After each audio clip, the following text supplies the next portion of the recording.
मालेगाव तालुक्यातील देवघट ग्रामपंचायत सरपंच व उपसरपंच निवडणूक दिनांक 18 फेब्रुवारी रोजी पार पडली। देवघट ग्रामपंचायत सरपंच व उपसरपंच पद हे आवर्तन पद्धतीने असल्याने विद्यमान सरपंच अमोल अर्जुन देवरे व उपसरपंच अशोक पौलाद अहिरे यांनी आपला कार्यकाळ संपल्याने राजीनामा दिला होता। त्यामुळे रिक्त झालेल्या या पदांसाठी ही निवडणूक घेण्यात आली।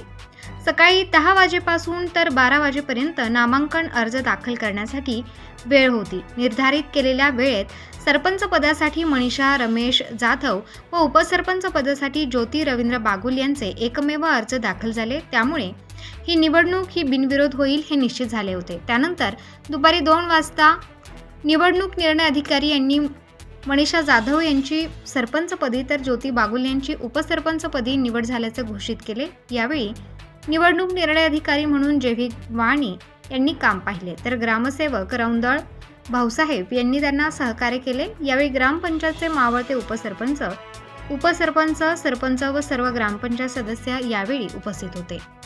सरपंच व उपसरपंच यांची निवडीची घोषणा होताच हितचिंतकांनी व समर्थकांनी घोषणाबाजी करत, फटाके फोडत, गुलालाची उधळण करत एकच जल्लोष साजरा केला।